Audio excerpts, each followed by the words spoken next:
बच्चों, ये मैं छोटी सी बात जानना चाहता हूँ भैया से। ये वीडियो केवल आपके लिए है जो गुलाम क्लासेस के स्टूडेंट्स हैं या किसी भी कहीं भी विद्यालय में पढ़ते हैं और उनको वो भावावेश में बह जाते हैं, तुरंत उग्र हो जाते हैं, मारा पीटी कर लेते हैं। मारपीट करने के लिए कुछ बच्चों को बुला लेते हैं और छोटी सी बात के लिए जीवन खराब हो जाता है कई बच्चों का। मान लीजिए नहीं भी हुआ तो इसका इम्पैक्ट पड़ता है कहीं ना कहीं भविष्य में आगे चल के। तो भैया से मैं दो शब्द चाहूंगा कि आप उन बच्चों के लिए कुछ मैसेज दें, क्या उन्हें करना चाहिए ऐसी देखिए, जो असली बात वो है, वो ये है कि जो मेरे माँ बाप होते हैं ना, उनको मुझसे बहुत उम्मीदें होती हैं। और चूंकि हमें पाल पोस के बड़े कर रहे होते हैं, अपने पूरे जीवन की कमाई हमारे ऊपर लगा रहे होते हैं। और कोई माँ बाप नहीं चाहता, कोई समाज नहीं चाहता कि उसके आसपास के बच्चे या बच्चे कभी आपस में मार पीट करें। और देखिए, झगड़े तो ना जानवर भी बहुत ही मुश्किल विषय में करते हैं। बहुत बड़ा कोई वजह होता है, बहुत बड़ा, जब उनका वजीद जा रहा होता है, और वो भी मतलब कुछ नॉर्मल झगड़े होने के बाद में एक से हो जाते हैं। और चूंकि जो बच्चों का एज ग्रुप होता है, कक्षा 12 तक का जो ग्रुप होता है, एज ग्रुप होता है, वो थोड़ा सा मुश्किल दौर से गुजर रहे होते हैं। उसमें बस थोड़ा सा वही समय होता है जिंदगी में आपके कुछ बनने और बिगड़ने का। बन गए तो मतलब बहुत अच्छा बन जाते, बिगड़ गए तो पूरे जीवन भर पछताना होता है। और बिगड़ते किस चीज़ों के लिए? बहुत छोटी सी चीज़ों के लिए अक्सर झगड़े होते हैं। मैं बिल्कुल बेबाक बताऊं तो झगड़े होते हैं किस लिए? कि तुमने उस लड़की को क्यों देख लिया, उस लड़की से क्यों बात कर लिया। अरे सही, हाँ, मतलब आते जाते मतलब कि आपने उस लड़की को कमेंट क्यों पास किया। वो लड़कियां भी इतनी सच्चा में कमेंट पास करने वालों को अब जूता चप्पल मारने लगी हैं और उनके अपने घर के गार्जियन से बताने लगी हैं। तो आप किसी के, आप गॉड फादर नहीं हो।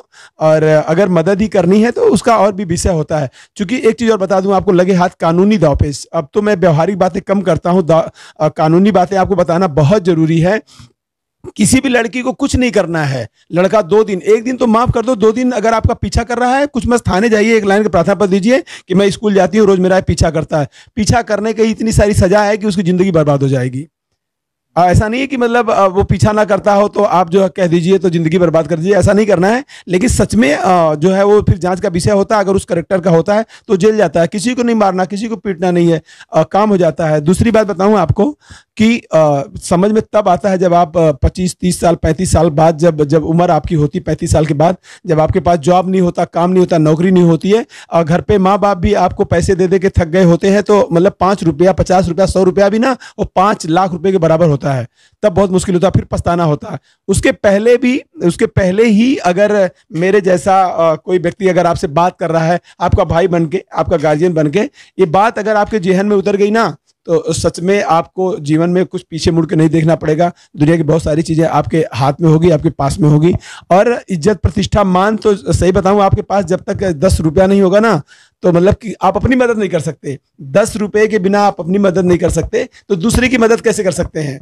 तो दूसरे की मदद तो छोड़िए, पहले आप अपनी मदद कर लीजिए, तो मुझे लगता है कि दूसरे की मदद हो जाएगी। और अपनी मदद करने के लिए आप जैसे मेरे जैसा व्यक्ति जो जॉब पाया हुआ, नौकरी में हो, नाम हो, सम्मान हो, मान हो, वो 16 घंटे काम करता हो, 50 साल का व्यक्ति 16 घंटे काम करता हो, और आपको भी जॉब नहीं मिला है। आपको अपने खुद को बनाने के लिए आप कितने घंटे काम करोगे और आपको तय करना है। जब मैं 16 घंटे का काम करके नहीं थकता हूं, तो अगर आप 6 घंटे में थक जाते हो तो आपको कुछ आज के समय में हासिल होने वाला नहीं है।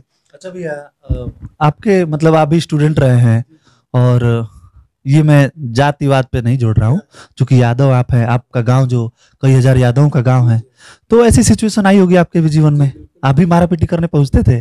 देखिए, मेरी कभी भी मारपीट ऐसी नहीं हुई। जैसे कोई क्लास का एक बार एक झगड़ा हुआ केवल। मेरे क्लास का बहुत ही प्यारा सा, सुंदर सा, स्मार्ट सा लड़का हुआ करता, सबसे शरीफ लड़का। उसको कुछ लड़कों ने मारा था, तो उसमें बहुत मारपीट की नौबत नहीं आई। और बस केवल जिसने उसको मारा था, मैंने उसको एक चाटा मार दिया था। उसके लिए मुझे कम से कम 35-40 डंडे उस जमाने में लगे थे। मतलब मुझे 35-40 डंडे लगे थे। और टीचर ने मारा था? टीचर ने मारा था। आप नहीं लेके आए फिर टीचर को घेरे कि नहीं? नहीं, अरे मतलब वो मेरे लाइफ का मतलब टर्निंग पॉइंट था। मैं पढ़ने में बहुत होशियार नहीं था, और जैसे मैं आज बात कर रहा हूँ, ऐसे टीचर ने मुझसे बात किया कि माँ बाप का इतना नाम है, समाज में सम्मान है, और तुझे पढ़ने के लिए यहाँ भेजा गया, तो पढ़ के आवारा बनना, गुंडा बनना, मवाली बनना है कि माँ बाप का नाम ऊंचा करना है कि नहीं। मतलब 30-40 डंडा मार खाने के बाद दूसरे दिन टीचर ने मेरी वजह से रात की नाइट क्लास चलाई, और फिर मैं मतलब वहीं से नाइट क्लास सर के साथ पढ़ना और दिन में भी मेहनत करना।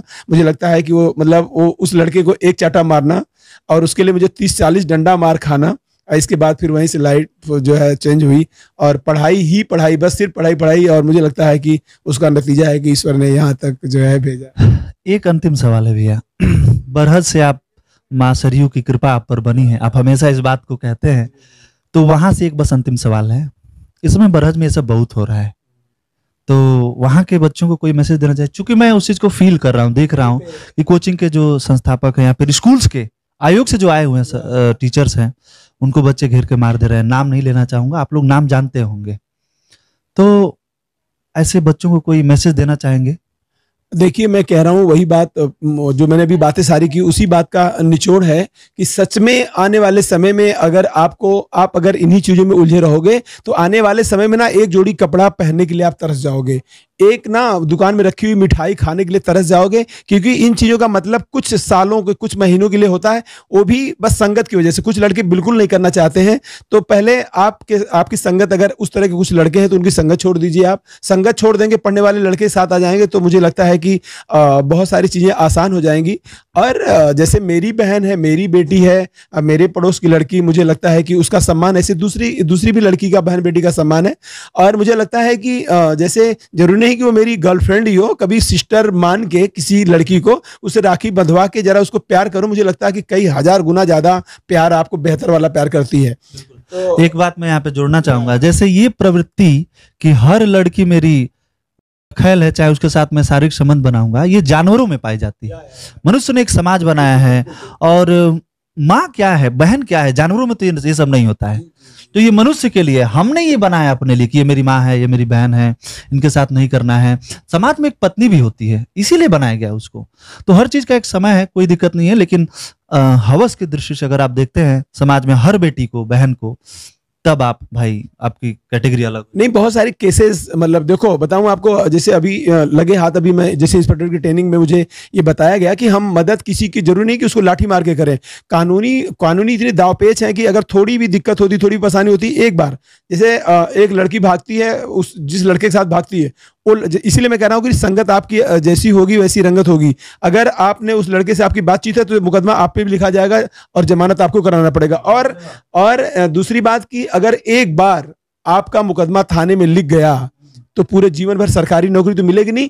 अब करेक्टर सर्टिफिकेट बनवाने के लिए जब थाने में आप जाते हैं तो उसमें देखा जाता है कि आपका करेक्टर क्या। अगर एक बार नाम आपका रजिस्टर में चढ़ा हुआ है तो प्राइवेट नौकरी भी बिना करेक्टर सर्टिफिकेट के अब नहीं दे रहे हैं लोग। सरकारी तो छोड़िए, एक बार इन लफड़ों में पढ़ के आप बहुत विद्वान हो, पढ़ने में आपकी संगत अच्छी नहीं, उसने गलती उसने किया और सजा आपको भी मिलेगी अगर आपकी संगत अच्छी नहीं है। तो इसलिए आप अच्छे लोगों के साथ रहिए और जिस स्कूल में पढ़िए वहाँ की जो लड़कियां हैं वो आपकी बहन के जैसे हो, इस नज़रिए से देखिए।